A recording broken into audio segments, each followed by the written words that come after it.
তো finally D.El.Ed 24-26 সেশনের part 1-এর এক্সামের রেজাল্টটা দিয়ে দেওয়া হলো।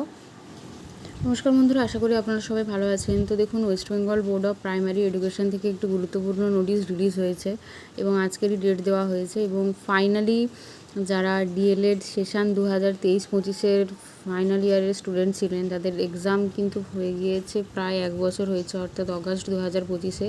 এবং তারপর থেকে খুবই ওনারা বঞ্চিত হয়েছিলেন, কারণ তার পরপর যে ইন্টারভিউটা হয়েছিল প্রাইমারি টিচার রিক্রুটমেন্টের ক্ষেত্রে, ওনারা কিন্তু অংশগ্রহণ করতে পারেননি, শুধুমাত্র এই রেজাল্ট ডিলেড হওয়ার কারণে। যেখানে তাদের এক্সাম হয়ে গিয়েছিল এবং বারবার অনুরোধ বা পিটিশন জমা দেওয়ার সত্ত্বেও বোর্ডের এই মুহূর্তে ঘুম ভেঙেছে। তো খুবই ভালো, যাই হোক, ওনাদের তাও আবার 25শে জুন 2026 অর্থাৎ আজকেই এই ওয়েবসাইটে গিয়ে আপনারা রেজাল্ট চেক করতে পারবেন। এবং এখানে ইনস্ট্রাকশান দেওয়াই আছে, এই যে ইম্পর্টেন্ট লিঙ্কে গিয়ে result of DElEd part 2 examination 2023-25 এখানে ক্লিক করার পরে নিজেদের রেজিস্ট্রেশন নাম্বার এবং রোল নাম্বার যেখানে আপনাদের অ্যাডমিট কার্ড রয়েছে সেখানে পেয়ে যেতে পারেন। তো সেই জায়গাটা ক্লিক করে লগ ইন করে আপনারা কিন্তু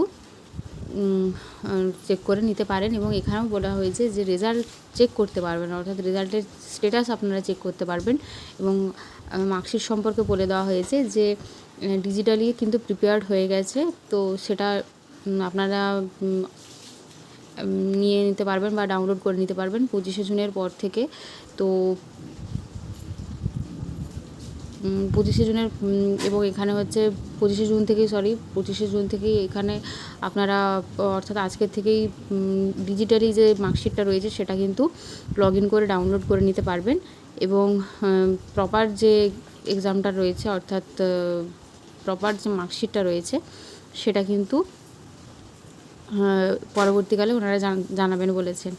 এই বিষয়ে আসি, এর পরের নোটিশে লেখা আছে যে যদি কারোর কোনো রিভিউ অপশান থাকে, অর্থাৎ কোনোভাবে কারোর ক্লিয়ার না হয়ে থাকতে পারে বা অসুবিধা হয়ে থাকতে পারে, তো সেখানে আপনারা 29শে জুন থেকে, অর্থাৎ কয়েকদিন পর থেকে, আগামী সোমবার থেকে রিভিউ পিটিশনটা দিতে পারবেন। এবং এই প্রসেসিং চলবে 13ই জুলাই 2026 পর্যন্ত। সবাইকে ধন্যবাদ জানিয়ে ভিডিওটি শেষ করছি। সবাই ভালো থাকবেন, সুস্থ থাকবেন এবং কোনো রকম কোনো মতামত থাকলে অবশ্যই কমেন্টে জানাবেন।